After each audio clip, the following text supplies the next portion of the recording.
नमस्कार, बहुत-बहुत स्वागत है आपका। मैं आपके साथ सुष्मिता तिवारी और इस वक्त हमारे साथ स्टूडियो में मौजूद हैं डॉक्टर अरुणेश यादव।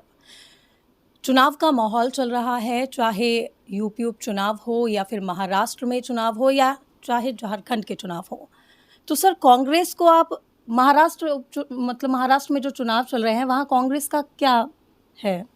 क्या भागीदारी देखिए, है? जो महाराष्ट्र की चुनाव की अगर हम बात करें तो पिछली बार भी जब चुनाव हुए थे तो जनता ने स्पष्ट बहुमत महाविकास आघाड़ी यानी कि कांग्रेस, मूल शिवसेना और मूल एनसीपी, मूल इसलिए कह रहा हूं कि मुख्य जो शिवसेना थी वो उद्धव ठाकरे साहब वाली थी और मुख्य जो एनसीपी पार्टी थी वो शरद पवार साहब वाली थी। तो जनाधार इन तीनों दलों को मिला था। बीजेपी ने बाद में ऑपरेशन लोटस चलाया और एनसीपी के 2 टुकड़े किए, शिवसेना के 2 टुकड़े किए और जनता के जनमत के साथ धोखाधड़ी करी। अब जनता के सामने चीजें बिल्कुल स्पष्ट हैं कि जो जनता के लिए काम करने वाले लोग हैं वो लोग विपक्ष में आ गए और जो सत्ता में सिर्फ सत्ता की मलाई खाना चाहते हैं वो लोग सत्ता में बैठे हैं और उन्होंने जन सरोकार के एक भी काम नहीं किए। और शायद यही वजह है कि महाराष्ट्र के चुनाव पर मेन स्ट्रीम मीडिया हो या प्रधानमंत्री मोदी जी हो, कोई बात नहीं कर रहे हैं। मुद्दों से डाइवर्ट करने की कोशिश की जा रही है। अभी बाबा सिद्दीकी साहब की भी हत्या हुई और हत्या के पीछे की वजह स्पष्ट थी कि महाराष्ट्र में चुनावों का ध्रुवीकरण करना, जो वोटों का ध्रुवीकरण है, हिंदू मुस्लिम करने की साजिश हुई, जिसको महाराष्ट्र की जनता ने सिरे से खारिज कर दिया। लेकिन वो मर्डर हुआ है और वो उसके पीछे लॉरेंस बिश्नोई का हाथ है। आप कह रहे हैं कि ये चुनाव का ध्रुवीकरण ये सब एक सोची समझी रणनीति है। अगर हम लॉरेंस बिश्नोई की बात करें तो वो गुजरात की जेल में है और ये बताने की आवश्यकता नहीं है कि उसको किसकी शरण प्राप्त है।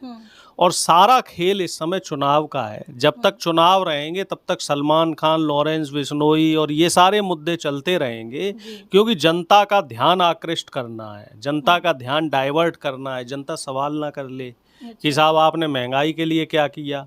सारा का सारा जो इन्वेस्टमेंट है वो आप महाराष्ट्र से उठाकर गुजरात ले गए। सारा इन्वेस्टमेंट गुजरात में कर दिया है बीजेपी ने। बड़ी बड़ी जो कंपनियां थी वो सब गुजरात पहुंच गई हैं महाराष्ट्र छोड़ के। और महाराष्ट्र का जो मजदूर वर्ग है, जो वर्किंग क्लास है, वो बेरोजगार हो गया है। नौकरियों के नाम पे इन्होंने वहाँ के युवाओं को ठेंगा दिखा दिया है। किसानों की एमएसपी जो बढ़ने की बात हो रही थी उस पर कोई काम नहीं किया सरकार ने। इसके अलावा वहाँ इंफ्रास्ट्रक्चर पे कोई काम नहीं हुआ है। तो महाराष्ट्र का अगर रिपोर्ट कार्ड देखा जाए तो महाविकास आघाड़ी 200 से ज़्यादा सीटें जीतने जा रही है।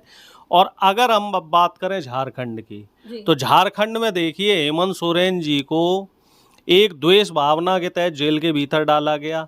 जब लोकसभा चुनाव हो गए तो उसके बाद हमने देखा कि उनके सारे केस रफा दफा हो गए। फिर चंपाई सोरेन को ये धोखे से अपनी पार्टी में बीजेपी ने शामिल किया है। अब अगर हम झारखंड की बात करें तो यहाँ भी एक चीज तो स्पष्ट है कि झारखंड की जो सभी समाज है, सर्व समाज है, चाहे वो आदिवासी हो, दलित हो, पिछड़ा हो, सवर्ण हो, तो उन सब की भावनाएं कांग्रेस और झारखंड मुक्ति मोर्चा और आरजेडी के साथ जुड़ी हुई है। बीजेपी ने बीच में एक सिगुफा ये भी छेड़ा था कि आरजेडी अलग चुनाव लड़ेगी। हालांकि हम लोगों की सीट पे बात चल रही थी कि कितनी सीट पे कौन चुनाव लड़ेगा, और गोदी मीडिया के जरिए इन्होंने झूठ फैला दिया। ये लोग जम्मू कश्मीर की बात नहीं करते हैं जहां इनके घटक दल जदयू और चिराग पासवान साहब अलग चुनाव लड़े। ये लोग ऐसी जगह बात करेंगे। अब झारखंड मुक्ति मोर्चा, कांग्रेस और आरजेडी का गठबंधन हो गया है वहाँ, और हमें पूरी उम्मीद है कि यहाँ भी हमारी पूर्ण बहुमत की सरकार बनेगी। और उत्तर प्रदेश को देखा जाए जो सबसे महत्वपूर्ण 9 हाल ही में अभी अखिलेश यादव का भी बयान आया कि 9 सीटों पर जो यूपी में उपचुनाव होने हैं तो 9 की 9 सीटें वो जीत कर ले जाएंगे। देखिए 9 सीटों पे जो चुनाव हो रहा है इसमें से 5 सीटें तो पहले समाजवादी पार्टी जीत ही चुकी थी। अब बीच में बीजेपी ने यहाँ भी एजेंडा फैलाया था कि कांग्रेस को इतनी सीटें मिले उतनी मिले। हालांकि राहुल जी ने बिल्कुल स्पष्ट कर दिया कि हमारा पूरा ध्यान इस समय महाराष्ट्र और झारखंड के चुनाव पे केंद्रित है, और जो हमारे हिस्से में 2 या 3 सीटें आ रही थी हम उनको समाजवादी पार्टी को दे रहे हैं, क्योंकि हमारी पहली प्राथमिकता है जनता के जो जन सरोकार के मुद्दे हैं, जो अहम मुद्दे हैं, उनको उठाना। और समाजवादी पार्टियां सीनियर पार्टनर है, तो सीनियर पार्टनर होने के नाते हम उनको मजबूत करेंगे और हमारे पूरा कोशिश रहेगी कि 9 की 9 सीटें हम जीतें। क्योंकि इस समय अगर उत्तर प्रदेश में कोई मुद्दा चल रहा है तो वो चल रहा है ध्रुवीकरण का, जो बीजेपी फैला रही है, जो यहाँ के मुख्यमंत्री जी हर जगह बटोगे कटोगे कहते हुए नजर आ रहे हैं। तो उस पे इंडिया गठबंधन और खासतौर से हमारे नेता अखिलेश यादव जी ने कहा है कि दलित, आदिवासी और पिछड़ा और माइनॉरिटी कोई भी नहीं बट रहा है, सब समाज एकजुट है और सब लोग एकजुट होकर बीजेपी के खिलाफ वोट करेंगे। क्योंकि आपने ना तो महंगाई पे काम किया, ना युवाओं के रोजगार पे काम किया, ना आपने महिला सशक्तिकरण पे काम किया। इसीलिए आप बटोगे कटोगे जैसे फिजूल की जो बयानबाजियां हैं वो दे रहे हैं। हिंदू से मुस्लिम को लड़ाने की कोशिश कर रहे हैं। दलितों का आए दिन आपके राज्य में दलितों का शोषण हो रहा है।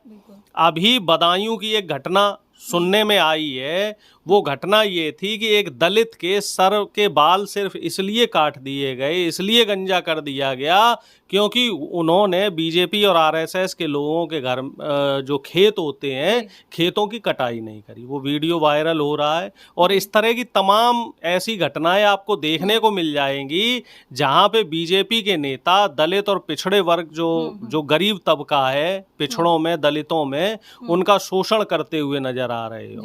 आप लखनऊ में एक घटना आप देख लीजिए, एक दलित समाज के बच्चे को उसके घर से उठाकर थाने में ले जाया गया और वहां उसका फर्जी इनकाउंटर कर दिया गया। इसी तरीके की एक घटना आपकी इधर बाराबंकी में भी हुई।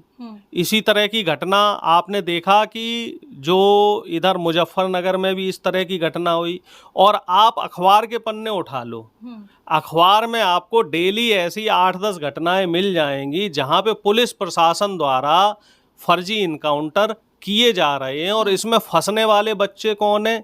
या तो वो मुस्लिम समाज का होगा, पिछड़े समाज का होगा, या फिर वो दलित होगा, या गरीब सवर्ण होगा। गरीब सवर्णों को भी इन लोगों ने नहीं छोड़ा है, चाहे वो ब्राह्मण समाज के बच्चे हों, चाहे वो क्षत्रिय समाज के गरीब बच्चे हों, तो इनको भी ये शिकार बना रहे हैं। इनको भी ये अपनी जो नफरत की आग है उसमें झोंकने का काम कर रहे हैं। तो अखिलेश यादव जी और हमारा जो इंडिया गठबंधन है वो साफ तौर पे हिदायत देता हुआ नजर आ रहा है बीजेपी को कि अपनी बटने और कटने वाली जो राजनीति है वो आपकी इस देश में नहीं चल पाएगी। जो आपका ये मॉडल है बटने कटने वाला, ये बिल्कुल ही संवैधानिक मॉडल नहीं है, ये कतई सांप्रदायिक मॉडल है। हाँ, सर आप तो बोल रहे हैं कि एक बहुत अच्छा गठबंधन चल रहा है आप लोगों का और काफ़ी अच्छे से, लेकिन एक तरफ अभी अखिलेश यादव का बयान आया था कि वो महाराष्ट्र में अकेले ही चुनाव लड़ना चाहेंगे, वो किसी का समर्थन नहीं चाहते। ये भी देखिए मीडिया द्वारा नरेशन गढ़ा गया। अखिलेश यादव जी ने कहा था कि हमें महाराष्ट्र में सम्मानजनक सीटें चाहिए जी।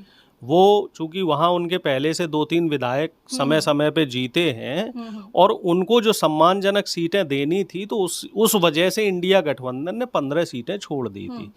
85 और 85 सीट्स का हम तीनों दलों ने आपस में सीट शेयरिंग फॉर्मूला तय कर लिया था और 15 सीट सिर्फ इसलिए छोड़ी गई कि जो इंडिया गठबंधन के जो जूनियर पार्टनर्स हैं तो उनको उनके हिसाब से सीट्स दी जाएं और उस पे फैसला हो चुका है। और सिर्फ बीजेपी इसको लेके एक एजेंडा बनाने की कोशिश जनता के बीच भी यही है कि सपा और कांग्रेस में बहुत खटपट है, अभी ये लोग बैलेंस नहीं कर पा रहे। ये खटपट आपको मीडिया में दिखाई देगी, ये खटपट कहीं भी जनता के बीच में नहीं है। ये खटपट आपको बीजेपी आईटी सेल दिखाएगा, ये खटपट आपको नेशनल मीडिया दिखाएगा। जनता तो साफ जान रही है कि जिस इंडिया गठबंधन ने संविधान के मुद्दे को लेकर चुनाव लड़ा और इतनी मजबूती से चुनाव लड़ा है, तो वो इंडिया गठबंधन जब विधानसभा के जो छोटे छोटे चुनाव हैं इन पे थोड़े ही आपस में लड़ेगा, क्योंकि हमारा तो सीधा सीधा एक ही एजेंडा है, एक सूत्री कार्यक्रम है कि संविधान की रक्षा करनी है।